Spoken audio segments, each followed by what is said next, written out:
নমস্কার দর্শক, আপনারা দেখছেন শিলচর বাংলা নিউজ ইউটিউব চ্যানেলে। সঙ্গে রয়েছে আমি তমাল গোস্বামী।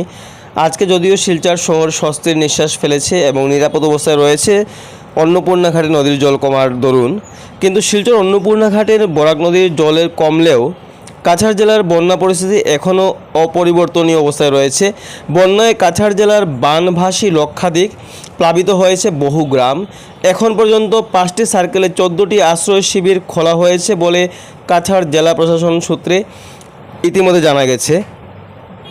গতকাল সারাদিন বরাকের জলস্তর ওঠানামা করলেও আজ সকাল থেকে প্রতি ঘন্টায় কমছে বরাকের জলস্তর, যা আমাদের প্রত্যেকের জন্য একটি স্বস্তিকর সংবাদ। তবে এখনও জলবন্দী অবস্থায় রয়েছেন বহু মানুষ। আশ্রয় শিবিরের জায়গা না পেয়ে শিলচর রেল স্টেশনে রেলের বগিতে আশ্রয় নিয়েছেন বহু অসহায় মানুষ।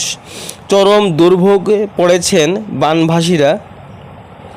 আর আপনারা এখন যে জায়গাটি দেখছেন সেটি হচ্ছে শিলচর রংপুর করাতি গ্রাম। অনেক লোক এখনও রাস্তার মধ্যে রয়েছেন, অনেক লোক রাস্তার পাশে এখনও সেই তেরপাল টাঙিয়ে রয়েছেন। আর আপনারা দেখতে পাচ্ছেন যে জায়গাটি এখন আমাদের ফুটেজে দেখানো হচ্ছে সেটি হচ্ছে করাতি গ্রামের যে নিচের বাম দিকের যে অংশটি রয়েছে। দেখুন এই ঘরটার অবস্থা, শুধুমাত্র চাল দেখা যাচ্ছে, ঘরে যে টিনটি আছে সেটি মাত্র শুধু দেখা যাচ্ছে, বাকি সমস্ত কিছু ডুবে গেছে। এই অসহায় মানুষেরা সময়ই পাননি যে কোনো কিছু ঘরের গুছাবেন বা কোনো কিছু সরাবেন, এই সময়টা ওনারা পাননি। এতভাবে বন্যা বিধ্বস্ত করেছে ওনাদেরকে। যদিও আমাদের শিলচর শহরতলিতে বন্যা এবার আক্রান্ত করেনি আমাদেরকে, কিন্তু ওইসব অঞ্চলে প্রচুর পরিমাণে ক্ষয়ক্ষতি করেছে। এখন যে ফুটেজটা আপনারা দেখতে পাচ্ছেন, যেটা আমি বলছিলাম যে শিলচর রেল স্টেশনে অনেক অসহায় লোকেরা আশ্রয় নিয়েছেন, সেটা বলছিলাম। আর শিলচর সোনাই রোডের ফ্যাক্টরি লেনে আজ এক মর্মান্তিক ঘটনা ঘটে। নিজের 3 বছরের শিশু সন্তানের গায়ে গরম তেল ঢেলে জ্বালিয়ে দিয়ে মা বাবা।